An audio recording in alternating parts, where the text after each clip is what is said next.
معزز سامعین گرامی قدر، آج کل معاشرے کے اندر جو لادینیت کی اور اسلام دشمنی کی یہ لغار ہے وہ آپ کے سامنے، لیکن میں یہ بات کہنے کے اوپر مجبور ہوں، میں اگر سوختہ ساما ہوں تو یہ روز سیاہ خود دکھایا ہے میرے گھر کے چراغاں نے مجھے۔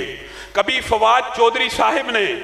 مسجد کے باہر بھنگڑے اور ناچ گانا کر کے دینی شاعر کا مذاق اڑایا، کبھی صبا قمر نے مسجد وزیر خان کے اندر شوٹنگ اور ڈانس کر کے شاعر اسلام کی توہین کی، اور کبھی عورت مارچ والوں نے زومینی اور گندے اور غلیظ نعرے لگائے۔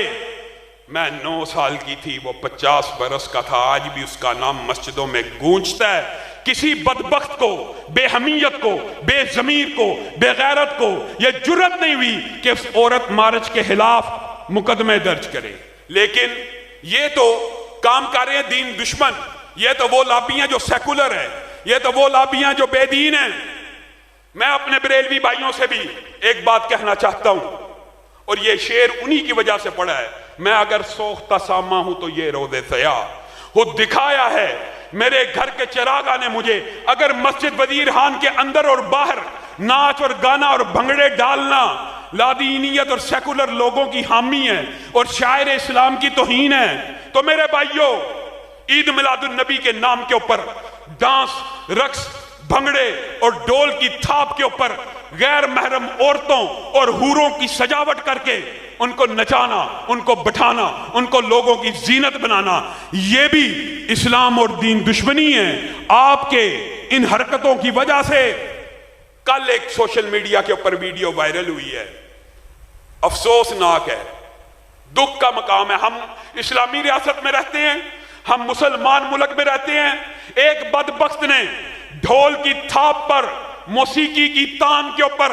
پوری نماز کی ایکٹنگ کی، اور رکوع اور سجدے میں جاتے ہوئے ٹھمکے لگا رہا ہے، اپنے جسم کو لچر انداز میں ہلا رہا ہے۔ کسی کا ضمیر نہیں جاگا، کسی کی غیرت نہیں جاگی۔ میں اہل حدیث کانفرنس کے اس افتتاحی خطبے سے، اس کی وساطت سے، حکام بالا سے، انتظامیہ سے، اداروں سے اس بات کا مطالبہ کرنا چاہتا ہوں کہ ایسے بدبخت کے خلاف توہین شاعر اسلام کا مقدمہ فی الفور درج کیا جائے۔ کیا آپ اس مطالبے کی تائید کرتے ہیں؟ اگر یہ مقدمہ درج نہ ہوا تو آپ یہ نہ سوچئے گا کہ آپ ہمیشہ کی طرح عورت مارچ کی طرح ڈنڈی مار کے نکل جائیں گے۔ آپ کو یہ مقدمے توہین شاعر اسلام کے کاٹنے پڑیں گے،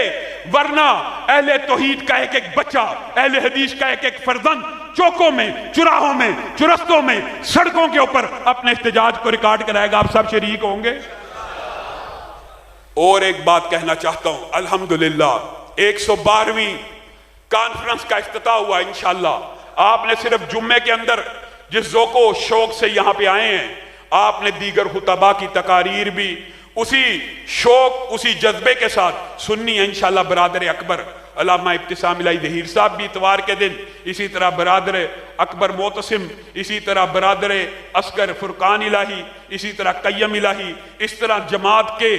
دیگر رفقا، امیر محترم پروفیسر ساجد میر صاحب، تمام کے تمام احباب، آپ سب یہ کوشش کیجئے جس طرح جمعے میں آئے ہیں کانفرنس میں بھی آئیں گے، وعدہ کرتے ہیں انشاءاللہ۔ سب کے سب ساتھی کانفرنس کے اندر بھی اپنی قوت کا، اپنی شان و شوکت کا مظاہرہ کیا کریں انشاءاللہ۔ بہت سے ساتھیوں نے فردن نام لے کے دعا کرنے کا کہا، انشاءاللہ نماز کے بعد دعا کریں گے، کیونکہ لوگوں کا مطالبہ ہے، اور دعا عند طلب، جب بھی کوئی مخاطب کرے یا دعا کی طلب کرے وہ کی جا